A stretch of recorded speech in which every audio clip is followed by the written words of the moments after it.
आज जो ये दुनिया वाले गुरूर कर रहे हैं ना, प्राइम मिनिस्टर साहब गुरूर कर रहे, वो होम मिनिस्टर साहब झूठ बोलते बोलते सर का बाल खत्म हो गया। गुरूर कर रहे हैं सन 2050 तक हम हुकूमत करेंगे इस मुल्क में। याद होगा वह इंटरव्यू हम सबको, किसी को, सन 2050 तक। अभी फूंक निकल गई ना तो 50 क्या 50 दिन भी जिंदा नहीं रहोगे। गुरु हम मंत्री साहब, गुरु हम मंत्री साहब क्या बोलते, 50 साल तक हुकूमत करेंगे। खुदाई दावा, 50 साल तक कौन हुकूमत कर सकता है, हमेशा कौन रह सकता है। यह अल्लाह तबारक व तआला की सिफत है, तुम्हारी नहीं। तुम्हारी ड्यूटी सिर्फ झूठ बोलने की है।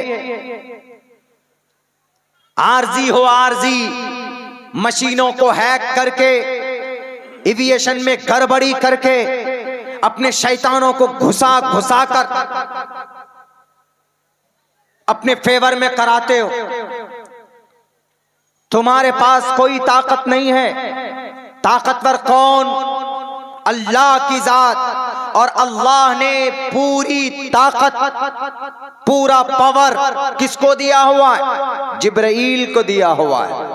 इतनी ताकत कि आज तक अल्लाह ने किसी की ताकत की तारीफ नहीं की, लेकिन हजरत जिब्राइल की ताकत की तारीफ की है। आज अमेरिका वाले ताकत के नशे में चूर, चाइना वाले ताकत के नशे में चूर, रशिया वाले ताकत के नशे में चूर, यूक्रेन पर पत्थर बरसा रहे, गोले और आग बरसा रहे। इस्राइल वाले ताकत के नशे में चूर कि सबसे बड़ा डॉक्टरेट का हब हमारे पास। दुनिया के विद्वानों, दुनिया के सुपर पावर ताकतों, याद रखो हमारा अकीदा है कि इस जमीन पर अगर सबसे बड़ी ताकत का कोई मालिक है, भारत के झूठे नेताओं, तुम भी याद रखो, सुन लो, 50 साल तक दावा मत करो। 5 साल के लिए चुने गए हो, अच्छे काम करो, झूठ मत बोलो। और ताकत तुम्हारे पास नहीं है, ताकत अल्लाह के पास। और दूसरी ताकत का मालिक हजरत जिब्राइल अमीन। पता कितनी ताकतवर थे हजरत जिब्राइल? जब कौम लूत को तबाह करने की बारी आई थी, लूत अलैहिस्सलातु वस्सलाम हजरत इब्राहिम के तकरीबन भांजे थे। भांजे हजरत लूत अलैहिस्सलाम नबी थे। कुर्बत का जमाना था हजरत इब्राहिम का। हजरत लूत अलैहिस्सलातु वस्सलाम के कौम के अंदर एक नई बीमारी थी, गंदी हरकत थी कि मर्द से ख्वाहिश पूरी करते थे। तो अल्लाह तबारक व तआला ने पैगाम भेजा हजरत जिब्राइल के जरिए। हजरत लूत अलैहिस्सलाम को कहा कि लूत, अपने कौम के लोगों को समझाओ कि गलत रास्ता ना चुने। अगर अपनी ख्वाहिश पूरी करनी है तो समाज की औरतें मौजूद है, उनसे निकाह करे, जायज तरीके पर अपने रिश्ते को, अपनी ख्वाहिश को पूरी करे। लेकिन नहीं मानते थे, बगावत पर उतर आए। तो अल्लाह तबारक व तआला ने उस कौम को तबाह करने का फैसला कर लिया कि ये कौम मेरी बात नहीं मानती है, इस कौम को इस जमीन पर रहने का कोई हक नहीं है। तो कौन सा बुलडोजर लाए? आज तो बुलडोजर बाबा मशहूर हो गए। कुछ होता है, अगर कोई शराब पी कर आता है तो फौरन बुलडोजर सुबह को नजर आने लग जाता है। कोई जुर्म करता है, कोर्ट को छोड़कर, अदालतों को छोड़कर बुलडोजर से ही फैसला किया जाता है। तो उस वक्त का ताकतवर बादशाह कोई था।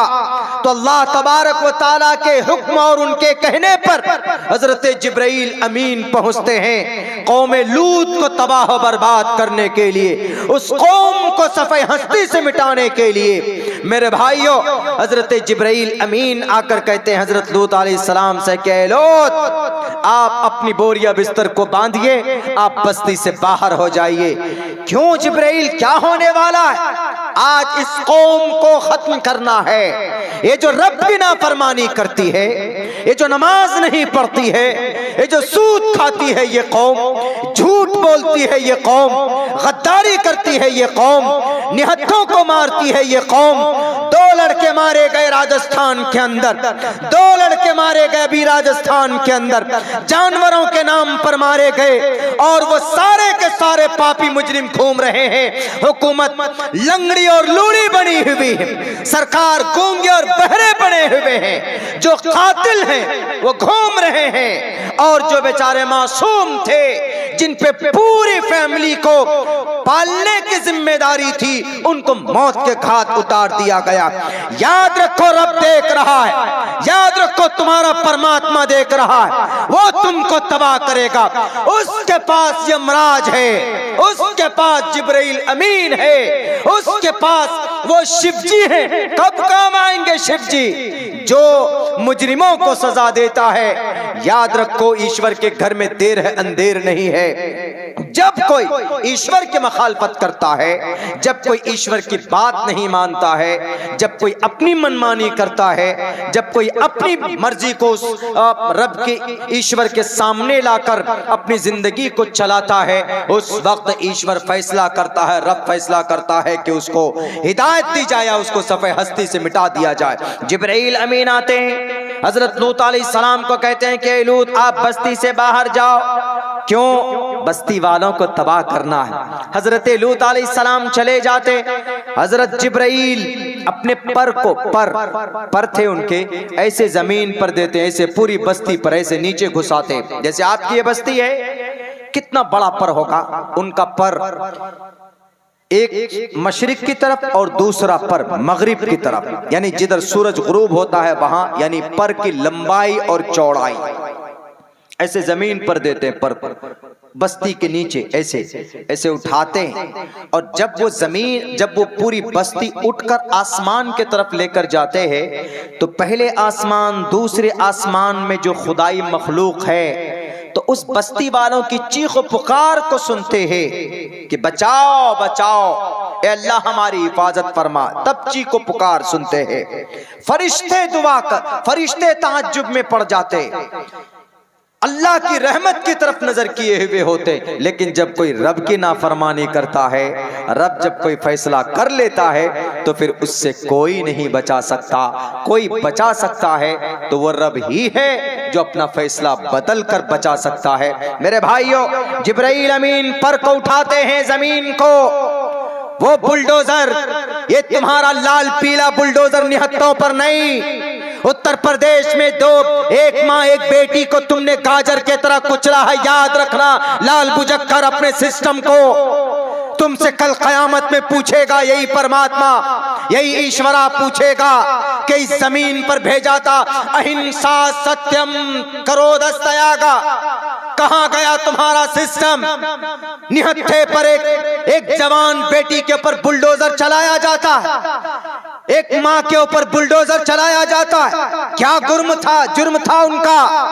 अगर उनका घर, अगर उनकी प्रॉपर्टी लीगल थी तो कोर्ट में जाते। किस लिए कोर्ट बनाया?